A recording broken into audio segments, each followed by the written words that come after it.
Sun's out, guns out. It's barbecue season. Hot, fire, smoke, meat. All the things that the meatheads love.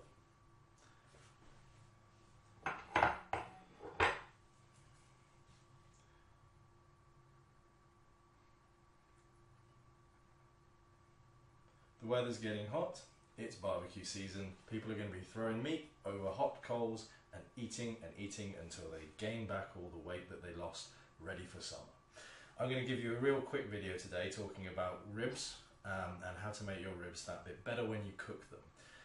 A lot of people find that their ribs are dry and tough, and that's purely down to how quickly they cook their ribs. Ribs need to be cooked very slowly. If you don't cook them slowly, they're so very thin, with baby back style, what we get in the UK, that the meat becomes tough. People tend to oversalt them. Again, very little meat on a baby back rib, but if you treat it well, it will be delicious. This is a really nice rack from athlete.co.uk that they sent across for me to have a play around with. And just like, although they butcher their stuff very well, just like any ribs that you'll buy in the supermarket, there tends to be this membrane on the back, which gives us this white sheen. Now, seasoning doesn't stick to this, and also this doesn't break down very easily when cooking. So one of the biggest improvements you can make to when preparing ribs is to locate this membrane. You can sometimes pull it off with your finger. Most people completely ignore this. Or sometimes you use just a butter knife. Now, using the little butter knife to slide underneath and loosen the membrane, once you've got a grip of it, it is quite slippy. Some people prefer to use a piece of kitchen towel to hold on to this.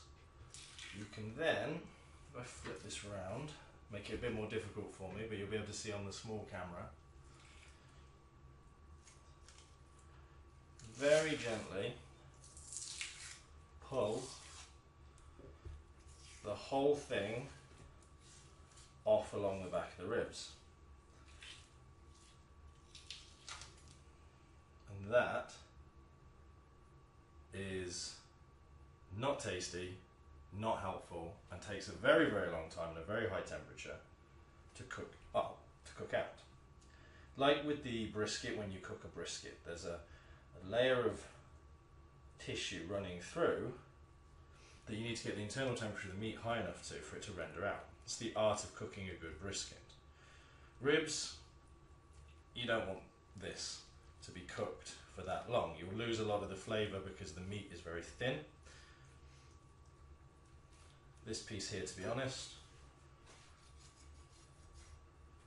as nice and meaty as it is unnecessary. Trimming off excess stuff from your meats is important. That can be cooked up and had as a snack anyway.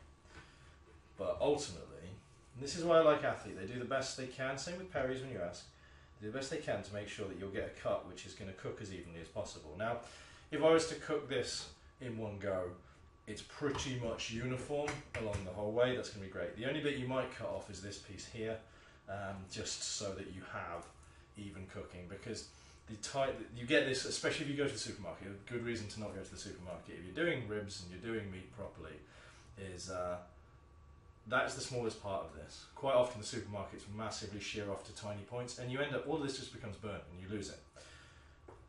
With this, I'm probably going to end up keeping 99% of my ribs because the Athlete butchers have done a really good job. So I've just taken off this tiny tip. And again, that can be seasoned and cooked. So now you have a very even rack of ribs.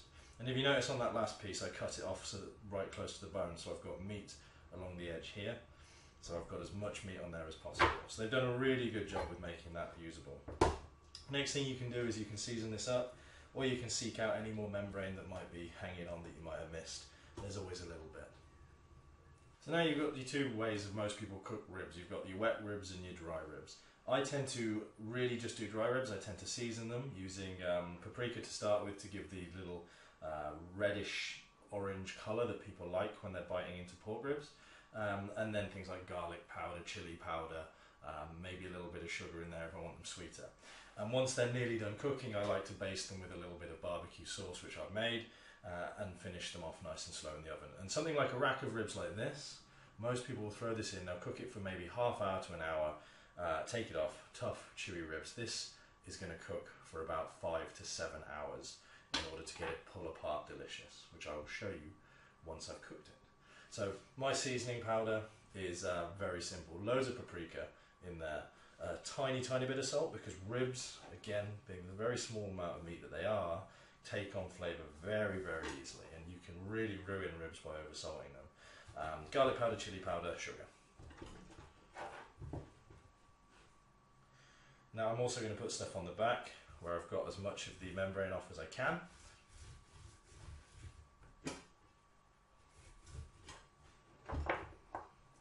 And that really is all there is to it. I prefer to always use dry rubs on pretty much everything that I have. Pop that in there. I'm also going to cook up these little bits that I cut off. Pitmaster snack.